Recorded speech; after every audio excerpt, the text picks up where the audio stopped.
Mister Advani, good afternoon. पहले तो numbers पर नजर डालते हैं सर, बढ़िया नंबर्स दिख रहे हैं, केवल मार्जिन्स थोड़े प्रेशर में दिख रहे हैं, input cost pressure of course पड़ा है, तो समराइज करिए सर नंबर्स और क्या प्राइस हाइक्स लेनी पड़ेंगी आगे to protect margins. Thank you Swati. हमारे Q2 के रिजल्ट्स बहुत ही तेज थे। आपने ठीक बोला कि रेवेन्यू 37% ग्रो हुई थी 1240 करोड़ तक। हमारी PBT 108% ग्रो हुई 47 करोड़ तक। तो अच्छी क्वार्टर थी, मगर आपने ठीक बोला है कि मार्जिन्स के ज़्यादा प्रेशर है। आप देख सकते हो कि ग्रोस मार्जिन्स 1.5% गिरे हैं। प्रॉफिट तो उससे इतना नहीं गिरा है। प्रॉफिट मार्जिन, ईबिट मार्जिन सिर्फ 0.5% गिरा है, क्योंकि हमने थोड़ी तीन चीज की है। एक तो ग्रोस मार्जिन में प्रोडक्ट कॉस्ट में हमने ज्यादा ऑप्टिमाइज किया है R&D, इंजीनियरिंग और मैन्युफैक्चरिंग के साथ, तो उसमें थोड़ा ये कॉस्ट इंक्रीज हमने कम किया है।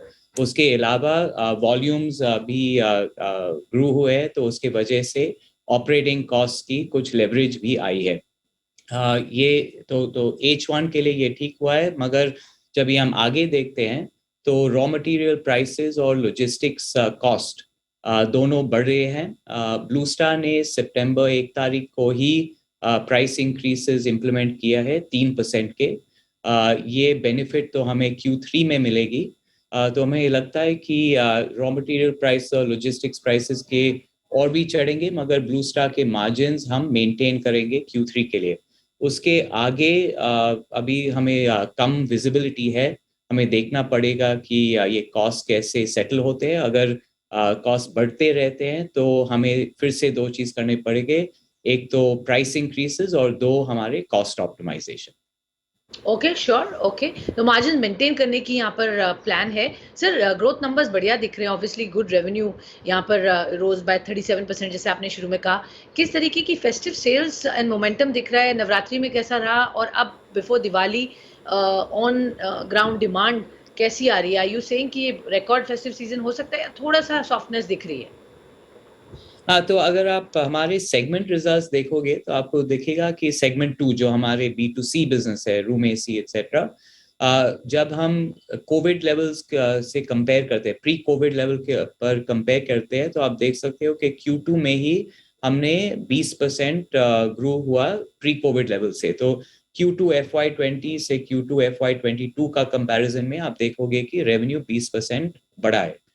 Q3 में हमने इससे भी ज़्यादा ग्रोथ प्लान किया है। तो हमें हमें यकीन है कि प्री कोविड लेवल्स के तो हमने पास किया है और से बढ़ेगा।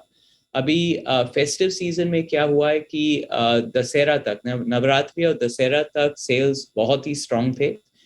उसके बाद थोड़ा पिछले हफ्ते में या 10 दिन में थोड़ा थोड़ा कूलिंग ऑफ हुआ है। मुझे हमें लगता है कि दिवाली अभी आ रही है, तो नेक्स्ट वीक से फिर से डिमांड बढ़ेगा। तो हमें लगता है कि ये स्ट्रॉन्ग फेस्टिवल सीजन होगा। ओके, स्ट्रॉन्ग फेस्टिवल सीजन की उम्मीद कर रहे हैं सर। आपके हेल्दी कैश बैलेंस है, अबाउट 340 ऑड करोड़ रुपीस आपके पास है, कैसे यूटिलाइज करेंगे सर? और जो सरकार की PLI स्कीम है, वहाँ भी हमने देखा आपने अप्लाई किया कंपोनेंट मैन्युफैक्चरिंग में, कुछ अपडेट है सर? कब तक इस पर काम होगा, क्या इसकी रेवेन्यू प्रोजेक्शन एटसेट्रा है? जी, तो आपने ठीक बोला है कि हमारे कैश फ्लोज बहुत ही स्ट्रांग थे। पिछले साल हमारे नेट डेट लेवल 350 करोड़ के आसपास थे। ये Q2 में हमने बहुत ही रिड्यूस किया है, सिर्फ कुछ 40 करोड़ की नेट डेट है। तो कैश बैलेंस है, और हमारे इन्वेस्टमेंट्स हमने शुरू किए हैं। दो बड़े इन्वेस्टमेंट्स है। एक है हमारी डीप फ्रीजर प्लांट, अभी जनवरी फरवरी में कमीशन होगी। तो प्री कोविड हमने प्री कोविड के समय में शुरू किया था, मगर कोविड के वजह से हमने कंस्ट्रक्शन बंद किया था। वो अभी शुरू किया है, और प्लांट अभी कमीशन होगी 2-3 महीना में। PLI स्कीम में हमने एप्लीकेशन दिया है कंपोनेंट्स के लिए। एक नई फैक्ट्री हम बना रहे हैं साउथ इंडिया में, आंध्रा में। उसका हमने पहले वो पूजा तो शुरू किया है, पूजा किया है 2 हफ्ते पहले, तो ग्राउंड ब्रेकिंग हुआ है। और अभी 15 महीने में वो फैक्ट्री बनेगा। तो फर्स्ट प्रोडक्शन विल बी जनवरी 2023।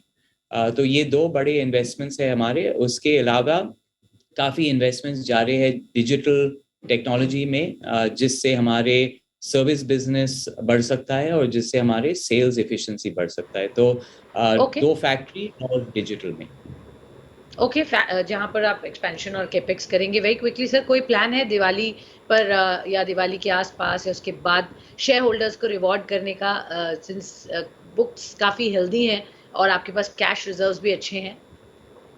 नहीं, अभी के लिए कुछ ऐसे प्लान नहीं है। हम डिविडेंड तो हर साल देते हैं और साल के बाद हम देख लेंगे, क्योंकि अभी हम ज़्यादा इन्वेस्टमेंट मोड में हैं। तो हमें लगता है कि शेयर होल्डर्स को भी ये अप्रिशिएट होगा कि हम बिजनेस में ही पैसा डाल रहे हैं और कैपेक्स के बाद जो भी पैसे बचेंगे तो हम ज़रूर शेयर होल्डर्स को रिवॉर्ड करेंगे। हमारे B2B बिजनेस भी बढ़ी है अच्छी सी, बहुत जी, 2 साल के बाद। तो उसका भी जी, रिकवरी हुआ है 90% तक। तो हमें लगता है कि जी। अभी future next 6 months B2B business का भी अच्छा होगा। Okay, alright sir, all rounded growth दिख रही है और आप डेफिनिटली ग्रो करेंगे और ये एक तरह से इन अ मेनी वेज़ रिवॉर्ड करेगा शेयर होल्डर्स को इन द लॉन्ग रन। बहुत-बहुत शुक्रिया